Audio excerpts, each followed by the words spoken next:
मान्यवर, आपने महंगाई जैसे महत्वपूर्ण मुद्दे पर मुझे अपनी बात कहने का मौका दिया। जिस महंगाई से पूरा देश कराह रहा है, मैं चंद लाइनों से अपनी बात शुरू करूंगा कि वो जिनके हाथ में हर वक्त छाले रहते हैं, वो जिनके हाथ में हर वक्त छाले रहते हैं, आबाद उन्हीं के दम पे महल वाले रहते हैं। ये देश जिनके हाथ में छाले हैं मान्यवर, उन्हीं के दम पर है, उन्हीं के दम पर है। लेकिन ये सरकार किसके लिए काम कर रही है?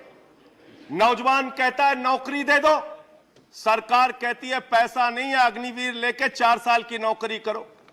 भारत की सेना कहती है पैसा दे दो, सरकार कहती है तुम्हारे बजट का 63,000 करोड़ रुपए कम करेंगे। माताएं बहनें कहती हैं गैस का सिलेंडर बढ़ गया, बच्चे के दूध का दाम बढ़ गया, आटा दाल चावल महंगा हो गया, उसको कम कर दो, सरकार कहती है पैसा नहीं है। किसान कहता है फसल का दाम दे दो, फसल का दाम दे दो, सरकार कहती है पैसा नहीं है। अरे बुजुर्ग कहते हैं हमारी रेल की तीर्थ यात्रा, उसकी रियायत क्यों कम कर दी? सरकार कहती है हमारे पास पैसा नहीं है। देश के लोग कहते हैं शिक्षा का बजट तो बढ़ा दो, सरकार कहती है 2% से ज्यादा बजट नहीं है। अरे स्वास्थ्य का बजट तो ठीक कर दो, मोदी जी, सरकार कहती है पैसा नहीं है। मानवर, ये पैसा गया कहां? किसके पास गया ये पैसा? अरे ये पैसा गया नरेंद्र मोदी जी के मित्रों के पास गया, मित्रों के पास गया। मैं आपको बताता हूं मान्यवर कहां गया। 20,000 करोड़ रुपए लेके नीरव मोदी, मेहुल चौकसी भाग गया। 10,000 करोड़ रुपए लेके विजय माल्या भाग गया। 3,000 करोड़ रुपए लेके ललित मोदी भाग गया। 6,000 करोड़ लेके नितिन संदेशरा भाग गया।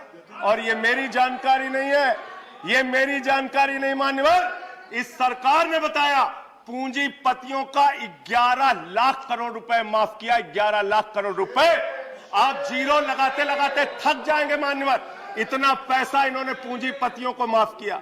और इस सरकार को एक सनक है, इस सरकार को एक सनक है, मोदी सरकार को एक सनक है। उसको ये सनक है हमको अपने मित्र को अमीर बनाना है, हमको अपने मित्र को अमीर बनाना है, हमको अपने मित्र को दुनिया का सबसे बड़ा अमीर बनाना है। और मालूम है मान्यवर उसको कितना कर्जा दिया इस सरकार ने? 2.5 लाख करोड़ रुपए, 2.5 लाख करोड़ रुपए मान्यवर, 2.5 लाख करोड़ रुपए। जीरो लगाते लगाते थक जाएंगे। एक इंसान को 2.5 लाख करोड़ रुपए और बच्चे के दूध पे टैक्स लगाते हो, आटा दाल चावल पे टैक्स लगाते हो, हिंदुस्तान के गरीब आदमी का खून चूसने का काम करते हो। सरकार किसके लिए चल रही मानव? यह सरकार किसके लिए चल रही है? इसको ध्यान से हमें सोचना पड़ेगा। जब हम इसी सदन में किसान के काले कानून का विरोध कर रहे थे, हमें सस्पेंड करके बाहर कर दिया गया। 1 साल के बाद ये सरकार कहती है अब हमें होश आ गया, हमारी तपस्या में कमी रह गई, हम काला कानून वापस ले रहे हैं। क्यों भाई? 1 साल पहले कानून वापस ले लेते तो 750 किसानों को शहीद नहीं होना पड़ता। आज एक छोटी सी बच्ची, 6 साल की बच्ची ने प्रधानमंत्री को चिट्ठी लिखा है मान्यवर। उसने लिखा है मम्मी से जब पेंसिल मांगती हूं तो मम्मी मुझे मारती है, मम्मी जब पेंसिल मांगती हूं तो मम्मी मुझे मारती है। वो कीर्ति दुबे पूछ रही है मान्यवर मोदी जी कहां है, मोदी जी कहां है? मैं उस कीर्ति दुबे को बताना चाहता हूं मोदी जी की पूरी सरकार झारखंड में विधायकों की मंडी में व्यस्त है, विधायकों की मंडी में व्यस्त है।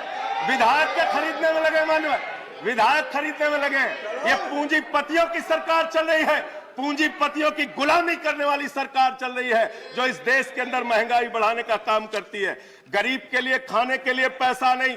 800 दवाओं पर, कैंसर की दवा पे, किडनी की दवा पे, टीबी की दवा पे आपने दाम बढ़ा दिया।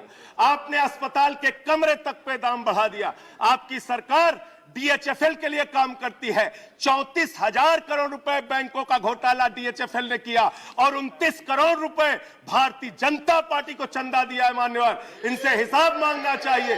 क्यों नहीं जाती ईडी इनके पास? क्यों नहीं जाती सीबीआई इनके पास? इनसे सवाल पूछना चाहिए मान्यवर। मैं सिर्फ इतना कहना चाहता हूं, आप खाने के लिए आपके पास, सरकार के पास पैसा नहीं, उस पर तो टैक्स बढ़ा देते हो, लेकिन गुजरात के अंदर जहरीली शराब पिलाते हो लोगों को। जहरीली शराब 75 लोग जहरीली शराब पी के गुजरात के अंदर मर गए। मानो 75 लोगों की जान चली गई। दिल्ली के मुख्यमंत्री केजरीवाल जाते हैं देखने, गुजरात का मुख्यमंत्री उन लोगों से मिलने नहीं जाता। देश के प्रधानमंत्री उन लोगों से मिलने नहीं जाते, दिल्ली के मुख्यमंत्री केजरीवाल उन लोगों से मिलने जाते हैं। माननीय, और मैं ये कहना चाहता हूं, माननीय, no point of, I am not yielding sir, I am not yielding sir, 1 minute sir, I am not yielding sir, I am not yielding, let me complete sir, sir बस खत्म कर रहा हूं, कंक्लूड कर रहे हो, उसके बाद आई टेक द पॉइंट। ये सरकार पूंजीपतियों की सरकार है मान्यवर, ये बिल्डर्स के लिए काम करते हैं। मैं आपको बता रहा हूं, गुजरात में मान्यवर, गुजरात के अंदर, गुजरात में नवासारी एक जगह है, गुजरात में सीआर पाटिल के जहां के सांसद, नहीं सर, आई एम नॉट टिल्डिंग, इसी चेयर से कहा गया जब बोलते रहो तो किसी को पॉइंट ऑफ ऑर्डर नहीं देंगे। No no no sir, no, I am not tilting, बात खत्म कर रहा हूं, मेरा लास्ट पॉइंट। सर, ये सरकार पूंजीपतियों के लिए काम करती है। सरकार एक बिल्डर गुजरात के अंदर सीआर पाटिल के इलाके में, उसके लिए रास्ता बनाने के लिए राधा कृष्ण का मंदिर गिरा दिया इन्होंने। Point of order, Radha Krishna का मंदिर गिरा दिया। Point of order, 1100 please, 1 second, 1 second, under which rule, 1 second, 1100 second, sir, ये इसी चेयर से कहा गया सर। 1 सेकंड, हमारा टाइम आप देंगे sir, 240, no sir, sir, please, chair से बोला गया, I am allowing the point of order, point of order, sir नहीं बोला गया, no sir, 1 second, point of order, 240, point of order 240, sir, जब ये बोल रहे हैं सदस्य, 240, irrelevance or repetition. The chairman, after having called the attention of the council to the conduct of a member who persists in irrelevance or in tedious repetition, can ask the member to discontinue the speech. Sir, and most of what has been said here does not relate to the topic being discussed in the council, sir. Taking your point is taken. Sir, a lot of what has been said does not pertain to the I've subject. taken your point. You made your point. Thank you. Made your point. Please sit down. बैठ जाओ sir, He's concluding. बस खत्म। Please. माननीय sir, इसी chair से कहा गया था, Conclude. एक सदस्य बोलता रहेगा तो किसी को पॉइंट ऑफ ऑर्डर नहीं देंगे। सर, खत्म कर रहा हूं। Conclude करिए। सर, मैं ये कह रहा हूं, कल तक मैं ये कह रहा हूं, ये सरकार, कल तक ये दूसरा कानून था। हाँ ठीक है, बैठ जाओ, कंक्लूड करिए, कंक्लूड, बैठ जाइए, खत्म कर रहा हूं। कंक्लूड करिए। सर, मेरा समय खा रहे हैं ये लोग। सर,